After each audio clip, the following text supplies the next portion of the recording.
He's really been locked in. It's anytime you're a young player, there's usually a couple steps forward and one step back, and that's really been the story of his training camp. And he and I have been really open and honest about that as we've gone through. And he's had some really good practices, and then he's had a couple where it's like, that's not good enough, bud. So I thought really the 3 days of practice we had this week and this game were the most he's stacked up good days in a row right now. And so the challenge is going to be to keep pushing in that direction. Love it. He said he wanted a coach who pushed him hard, and Ben Johnson has done this. So what did you think? The one thing that you wanted to see happen last night, we saw happen with Caleb. Everything's about, last year he holds the ball cover two, and really just watch his feet. Every ball comes out in no hitch or one hitch. Ball's out in 2 seconds, one hitch. And the defense is telling him where to throw, and now he's listening on when to throw it. This is the only time he got to a second hitch. Number one, the shallow is not there. Number two, in 2.27 seconds, the difference between him last year and this year is 0.3 of a second, 3rd and 5. Now, this ends up being a 37-yard touchdown pass, in part because the ball comes out on time, and that leads to yards after the catch. This is probably the best throw that he had of the night, just because that comes out in 2.06 seconds. It's an out route to the field, and it's perfectly in front of DJ Moore. So I think that's the massive takeaway. And I'm not saying MVP, all that very basic defenses that he saw. Yeah. But he was 6 out of his 6 completions. All of them were one hitch or less. Yeah. That's a big deal because he didn't do that in the past. Yeah, and I think the other thing he did was make good decisions and not take bad plays. When you looked at Caleb Williams last year, he would try to do too much some of the time. We're going to see DeMar Hamlin comes here free on a blitz. He uses his athleticism to get out of the pocket, throws the football in the dirt, but you live to play another play. Here's one of the best plays of the entire game. The screen is covered. No reason to run around and try to make a play. Yeah. He dirts the ball right away and then gives himself an opportunity on 3rd down. For Caleb Williams, as much as playing on time is important, not setting the team back is important as well. And it seems like that's something he's drilled the entire offseason. That 2nd and 5 throwaway, the first clip, it's probably the best play of the night because it leads to 3rd and 5, which was the touchdown to Olamide Zaccheaus, instead of 3rd and 12 because he holds it and takes a sack. It is so polar opposite of what we saw happen to him in Detroit last year when Ben Johnson was on the other sideline, having that debauchery at the end of the game. Trying to figure out what the hell we doing.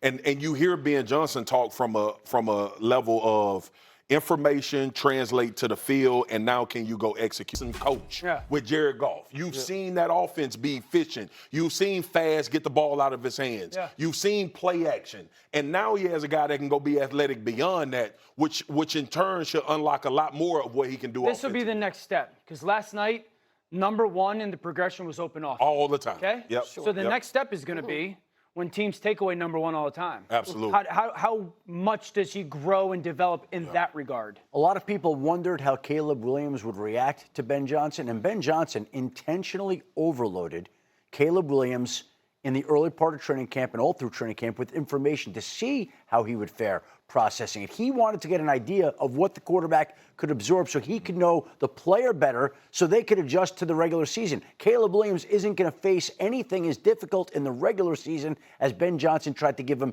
in training camp on purpose. Now that they get to the regular season, it should be even easier. And the way he played last night, that's exactly what Ben Johnson is looking for this season. Yeah, you could see all of that hard work on both sides really manifest itself on the field last night. This is new on NFL Live from our Dolphins reporter, Marcel Louis-Jacques. Dolphins coach Mike McDaniel said Dolphins running back Devon Achane is dealing with a calf injury and likely will not practice this week. McDaniel said this is preventative in nature, especially because of how explosive an athlete Achane is. So we will obviously continue to monitor. Both sides covered for you. Lisa Salters, we know it's getting real because here she is on NFL Live. She's with the Commanders tonight. Lisa, it is awesome to see you. Excited to maybe get a glimpse of Jaden Daniels. I guess there's one guy we won't see tonight. That's Terry McLaurin, his favorite receiver. So what's the latest? Yeah, Hannah. Well, Saturday's news that Terry McLaurin had been activated off of the physically unable to perform list was a step in the right direction for his eventual return to the field, but it has nothing to do at all with contract negotiations. So until a deal gets done with McLaurin, Washington will continue to be without its number one receiver. That's the bad news. The good news for the Commanders is, like you said, they still have Jaden Daniels. He's here, and the reigning Offensive Rookie of the Year, according to his coaches, looks even sharper in his command of the offense than he did last season, which I guess would still be bad news for the 31 other teams in the league. Now, head coach Dan Quinn was impressed with Daniels' mental quickness as a rookie, his ability to change protections at the line and get the offense into the right play. Now in year 2 of Cliff Kingsbury's scheme, Quinn said his star QB's decision-making has gotten even quicker, even sharper. Daniels was also intentional about getting bigger and stronger in the offseason, reportedly putting on about 7 pounds of muscle to help him better withstand the hits he may take as a dual-threat quarterback. And Hannah, as far as how much we will see of Jaden Daniels tonight after sitting out the preseason opener against New England, Daniels will likely play 2 or 3 series in this one. Lisa, by the way, you're in mid-season form, powering over the music there at the stadium. So well done, and we will look forward to seeing you tonight. Gee, nothing phases Lisa Salters. Or Jane Daniels, apparently. He thrived when throwing to Terry McLaurin last season, threw 12 touchdowns to Scary Terry, the most by a rookie quarterback to a single receiver in the history of the NFL. Daniels averaged over 9 yards per attempt, had a total QBR over 90. And as for the rest of the fellas, well, he threw 7 touchdowns combined to all other Washington wide receivers. His QBR took a big hit. Obviously, they brought Deebo Samuel in there as well. Marcus, I don't know. I was at Commanders camp. The vibes were so good. And then there's this outlier there, and it's a big one. And that's no Terry McLaurin. How concerned are you about this? I'm concerned because it's stupid. Yeah, that's why I'm concerned. Simply put. Is that your professional opinion? Opinion, bro. I can't imagine that we've sat on TV and talked for years about what do you do when you in a window with a really good quarterback that you don't have to pay yet, right? You support him. The support staff. We've seen teams do this and have a tremendous amount of success with young quarterbacks. Houston went out and spent $1 zillion after they realized C.J. Stroud was a good quarterback, right? Surrounding him with people. You do some of that in Washington. I thought all the Laramie Tunsil coming over. I thought all of this was an indication that we are not just trying to get better in other positions. We're solidifying ourselves as one of those teams in the NFC that can win a Super Bowl.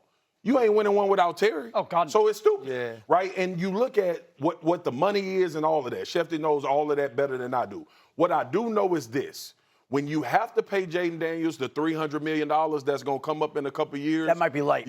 Right, might be light. No question. But you'll be happy that Terry McLaurin has already been paid. Right. And you can change some of the demographics of his contract once you have to move that money to your quarterback. These are the things that I don't understand, Shefty, that usually you have an answer to. Well, I think a team is thinking, we want to go pay Marshawn Lattimore. We want to go pay Laramie Tunsil. We want to go pay Frankie Luvo. We want to pay all these players that we helped acquire to support the quarterback that you're talking about. They want to pay Terry McLaurin.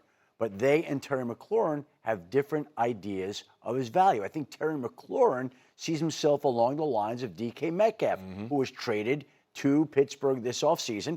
Same draft class as Terry McLaurin. Terry McLaurin's had better numbers during the course of his career than DK Metcalf. So he sees $33 million a year on average, and he's like, why shouldn't I be getting that? I think the Commanders see some of these other deals. Cortland Sutton gets an extension in Denver last week, $24 million a year. Mike Evans, $24 million a year. So is it 24? Is it north of 33? Where does this number come in? There's no doubt that Terry McLaurin is incredibly productive, incredibly respected, incredibly popular.